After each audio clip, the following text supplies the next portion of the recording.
జగన్మోహన్ రెడ్డి గారు ఆంధ్ర రాష్ట్రాన్ని అదాని రాష్ట్రంగా చేశారు. ఒక బ్లాంక్ చెక్ లాగా అదాని గారికి ఆంధ్ర రాష్ట్రాన్ని ఇచ్చే ప్రయత్నం చేశాడు జగన్మోహన్ రెడ్డి గారు. ఒక సోలార్ పవర్ డీల్ లోనే 1750 కోట్ల రూపాయలు జగన్మోహన్ రెడ్డి గారికి లంచం వచ్చింది అని ఇప్పుడు బయటపడింది. కానీ గంగవరం పోర్టు 10% గవర్నమెంట్ వాటాని జగన్మోహన్ రెడ్డి గారు అప్పనంగా 9000 కోట్ల రూపాయలు విలువ చేస్తే అదాని గారికి 640 కోట్లకే అమ్మేశారు. ఇది అన్యాయం కాదా?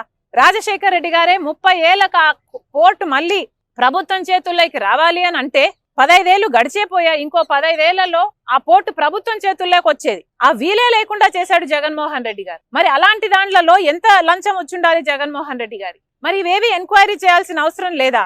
అవినీతి ఎంత జరిగింది, ఎక్కడ జరిగింది అని, అన్యాయం జరిగింది అని మీరు తెలుసుకోకపోతే ఆ డీళ్లు ఎలా క్యాన్సిల్ చేస్తారు? ఆ డీళ్లు క్యాన్సిల్ చేయకపోతే మరి ప్రజలకు అన్యాయం చేసిన వాళ్ళు కారా మీరు? మిమ్మల్ని ఓట్లేసి గెలిపించింది ప్రజలైనప్పుడు మళ్ళీ చెప్తున్నాం, అన్యాయం జరిగింది, అక్రమం జరిగింది, క్రైమ్ జరిగింది అని అమెరికా వాళ్ళు చెప్తున్నారు. అక్రమం జరిగింది, క్రైమ్ జరిగింది అని అమెరికా వాళ్ళు చెప్తున్నారు. సాక్ష్యాలు, ఆధారాలు ఉన్నాయని వాళ్ళు చెప్పి వాళ్ళు ట్రయల్ కూడా ప్రొసీడ్ అవుతున్నారు. మరి అలాంటప్పుడు కనీసం ఇక్కడ వెంటనే ఎంక్వైరీని కమిషన్ చేయాలని చంద్రబాబు గారిని డిమాండ్ చేస్తున్నాం. అంతేకాదు పార్లమెంట్ లో కూడా కాంగ్రెస్ పార్టీ పోరాటం చేస్తుంది జేపీసీ కావాలని ఈ అంశం మీద. పార్లమెంట్ లో కూడా చంద్రబాబు గారు కాంగ్రెస్ పార్టీకి మద్దతు పలకాలని డిమాండ్ చేస్తున్నారు.